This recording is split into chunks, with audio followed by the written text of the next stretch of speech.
What's good, everybody, and welcome into, I can't believe that I'm saying this, the last Betting the PFL show of our PFL World Tournament here in 2025. I am the coach. He, of course, is Ian Parker from ESPN. And Ian, I got to tell you that up until this final night, our 10th night, I don't think we could have asked for anything more in this World Tournament. How much have you enjoyed it?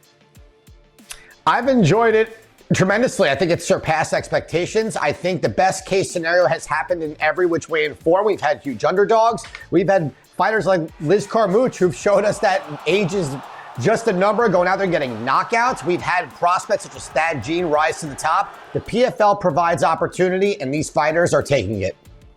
Yeah, last week, Alfie Davis, nearly a plus 500 cashing in our main event. We just had incredible stories, incredible emotion, and that's what MMA and the PFL is all about. Now, this Thursday, live on ESPN Plus and also ESPN right after the Lily World Series, the final three divisions will be crowned. The light heavyweights, the big boys, the heavyweights, and then in our main event, we have Dalton Rosta and Fabian Edwards. And Ian, I sat down with them as part of Coach's Conversations earlier this week, and I thought they were going to come to blows in the room. I don't know how they're going to make it to Thursday night, but if I told Dalton Rosta right now that he's an underdog, I might not be able to survive till Thursday. How excited are you that the PFL made this our main event? I think this is the right main event. We have not had a true rivalry since Bubba Jenkins and Chris Wade, and this gives us all those feels, right? We have two guys that genuinely don't like each other, that earn their way to the top, and I think we're getting the two top guys in the division seeding in this tournament, and that's always good when you get number 1 and 2, in my opinion. I'm looking forward to this. Hopefully emotions don't get too far into their game plan. Sometimes when fighters let that get too much of them, they end up losing. But I think both guys, once they put their foot in that smart cage, they're going to be ready to rock. Yeah, we'll get to that main event here in just a few minutes. But I want to start with 3 early fights. And I don't know that we've ever had a show, Ian, that started with 2 underdog picks. But hey, we like to make history. I like to watch you make history. So we're going to start with the very first fight of the night. Jeanpierre St. Louis taking on Tyler Ray. Tyler Ray is the underdog here. Why do you like him? Well, number one, I've known Tyler for quite some time. Trains at Kill Cliff. He is a collegiate wrestler. First off, he's a very good fighter. He's fought in Bellator. This is someone who I believe should have been called up to either the UFC or the PFL a long time ago. It's just been a matter of timing. He's had injuries. He's healthy. He's also fighting in a weight class that he just started to do where he doesn't have to cut so much weight. Coach, when you see him at weigh-ins, you're not going to believe this guy used to fight at 170. So getting him to middleweight, doesn't have to cut much. I do not believe he should be the underdog here. So the fact that we're getting a healthy plus number, the value is on the dog. Tyler Ray is going to lead into his wrestling. Once he's on top, he's had finishes from the guard, which doesn't happen much with elbows. He's a killer. He gets it done. It seems like the wrestling has been all the rage the last couple of weeks in MMA. Now, Silveira, he was a part of the World Tournament, but got knocked out in an earlier round. He's become one of the familiar faces in the PFL. He's going to take on Romanov. And for Silveira, obviously he comes from a big-time gym. His dad's a big-time coach. But can he get a big-time win in this matchup? Yeah, this line really makes no sense to me. His opponent's lost his last 2 in a row, and the only thing his opponent will have here is his wrestling. And Josh is an excellent wrestler, good takedown defense, will have the better cardio, the better striking. So as long as Josh can stuff the takedowns in round 1, his opponent, we've seen this every time, gasses, gets tired, doesn't have the best durability. So I'm a little surprised here. I guess they're taking his loss regarding to the bookmakers, the loss to Fabian Edwards, and just kind of dropping him off the planet. For me, this is a dog or pass play, not even a question. So we're going to take the dog in Josh Silveira. But sometimes when they hand it to you on a silver platter, it almost makes you like double check to make sure the line's correct. And this is one of those situations. All right, our third early fight that I want to take a look at, Sergei Bilostenniy and Carl Williams. Where are you headed on this one? I was really hoping you were going to say a Silveira platter on that last one. That would have been the best dad joke you could have had on this show. Look, for this fight, I'm going to go with Bilostenniy here. This is someone who I believe beat Moldavsky, and I got a little taken away from the judges there. He's fighting someone in Carl Williams who is a slow starter, purely a wrestler. When he stands up, he doesn't offer much outside of power. Bilostenniy looked really good in that last fight. We've seen him go against tougher competition than this. He's only a minus 185 as of right now. I expect that line to go to the minus 200s. So as soon as you watch this show, go put your money on Bilostenniy. I'm taking him on the money line. Yeah, if you're new to betting the PFL, our line that we like to keep it under, as far as a straight pick is concerned, because MMA is a different world, ladies and gentlemen, is minus 200. When it goes north of that, then we start looking to put that fighter inside of a parlay. All right, let's move over now to our 3 title fights on Thursday. Let's start with the big boys. Now, admittedly, this has probably been the least exciting division of the entire 8, but it does not mean we can't still find a way to cash a ticket. Alexandr Romanov and Oleg Popov. And I hope that they come out and understand they have to bang from the start. But Ian, also, these are 5-round fights. That changes everything when you're talking about betting on them. Where do you go on this first title fight?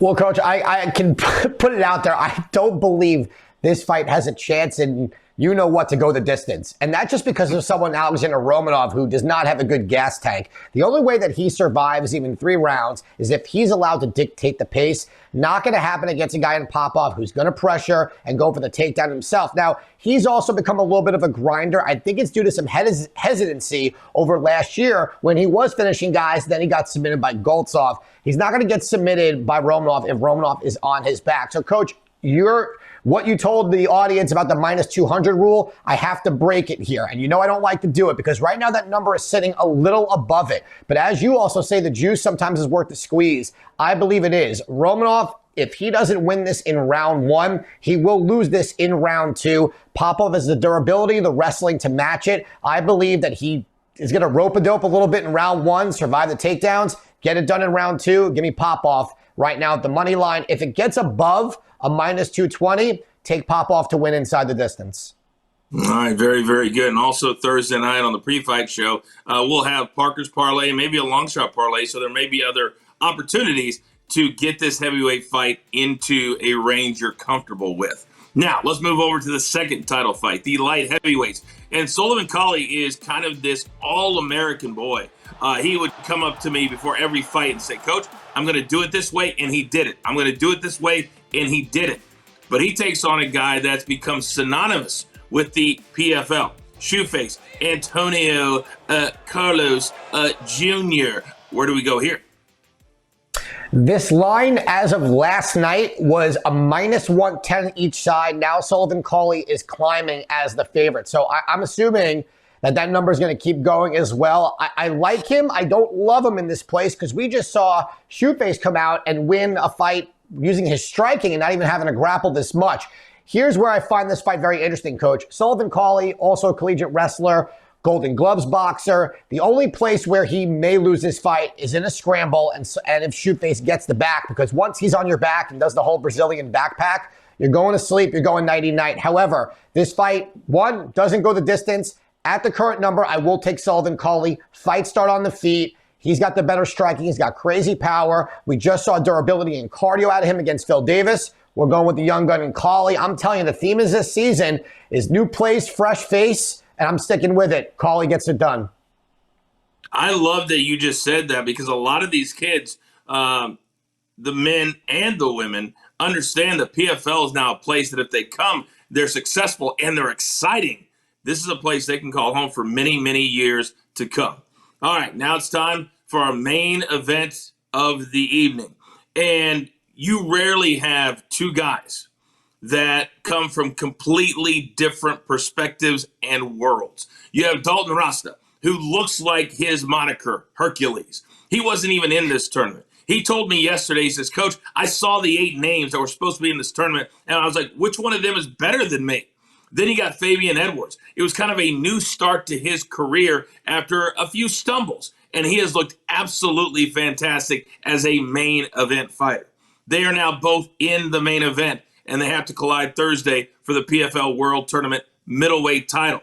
Let's take a little snippet, a little look at a recent episode of PFL Origins.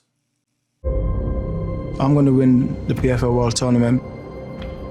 because I'm smarter, I'm sharper, and I want it more. Fabian Edwards with the finish. That belt's coming back home with me. Yep. I promise you that. Here, Dalton. Bring him here. Dalton Rosta. He's out. I'm the best middleweight in the world. Keep talking. Get your hand out of my face. That is the final. It is going to be incredible. So the bad blood has been rising. You've got a brand new rising star, and then you've got a veteran that wants to get back to the top of the mountain. So Ian, I put it on you. What's your pick for our main event? Coach, I really went back and forth in this, looking at last few fights, and I think the one key factor that has not been spoken about is the fact that Fabian Edwards has fought multiple fighters from Dalton Rosta's camp, Josh Silveira and Johnny Eblen in American Top Team, which has me thinking this team knows how Fabian fights, and he fought Johnny Eblen in 2 5-round fights. Whether they went that far or they didn't, Dalton Rosta has all the tools to get this done. The question's going to be, can he put on a pace? Can he dictate it? And can he also get away from the emotion a little bit? Because if this turns into a boxing fight, Fabian, I believe, has the cleaner combinations, what we saw in his last couple fights. However, I'm going to go underdog here in Dalton Rosta. I believe that his power could be the difference early on. We've seen Fabian. He dropped round 1 to Josh Silveira. Against Impa, he took some shots. I don't know if that same shot being taken by the power of Dalton Rosta, he'll be able to recover as the fight goes on. I'm going to go underdog here. We've seen this happen over the last few weeks. Alfie cashed. I think Dalton Rosta is going to be that new name, that new face. Can Fabian win this fight? Look, Fabian's very talented, but the camp, they know Fabian Edwards in and out. Give me Dalton Rosta, the underdog, to win this season for the World Tournament. Yeah, one other nugget that a lot of people are talking about is the fact that Dalton Rosta has much less experience, so the 5 rounds could be difficult for him when they get to those later rounds. And both fighters told me, I believe it will go the distance, or at least go into the 4th and 5th round. But Rosta says, my cardio is on point. He's not worried about it at all. All right, we know one of the things that I get bothered by the most on my X, on my Instagram, Coach, where's Parker's Parlay? Where's Parker's Parlay? And I say, listen, Ian Parker's going to give out Parker's Parlay when Ian Parker is ready to give out Parker's Parlay. Are you ready today? I'm not. I will, however, you know what? You did a really good job setting that up. That was as perfect as it gets, right? And no, guys, Coach has no idea whether I'm going to give these out on this show or not. So that was as organic, authentic as it really gets. I will say this, Impa Kasaganay over Andrew Sanchez will be a leg in the parlay, and that's on the early card, so we'll get a good taste there. However, I'm going to wait a little bit for the weigh-ins, for the lines to kind of settle a little bit, but we will have something come the pre-show on Thursday. No doubt about it. I can't wait for that as we host that every single week. But I would be remiss, or we would be remiss, if we didn't leave you with a little bit of a Hail Mary, a little bit of a long shot, if you will. Can you help me out with that, Ian? That I can do. So if you don't like betting fights straight or the odds get a little crazy, I got 3 underdogs for you. We talked about it throughout the show. We're going to go Tyler Ray, Josh Silveira, and Dalton Rosta. Take those 3 underdogs, put them together, and you're going to get a really fun long shot that starts from the beginning to the literal end of the card if we get there, which I think we will. And that'd be pretty crazy to cash on the final fight of the night.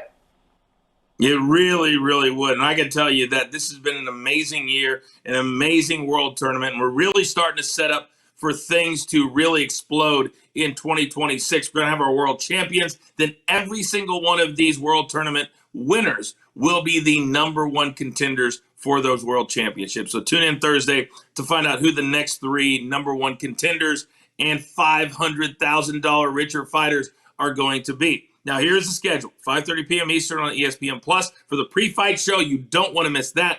Then the early card starts at 6 o'clock Eastern time. And then the main card right after the Little League World Series, after the kids, around 9 o'clock Eastern time on the big boy, ESPN. That'll do it for now. Thank you to all of you for tuning in this entire year, this entire season. But we're just getting started. He is Ian Parker. I'm the coach. We'll see you next time right here on Betting the PFL.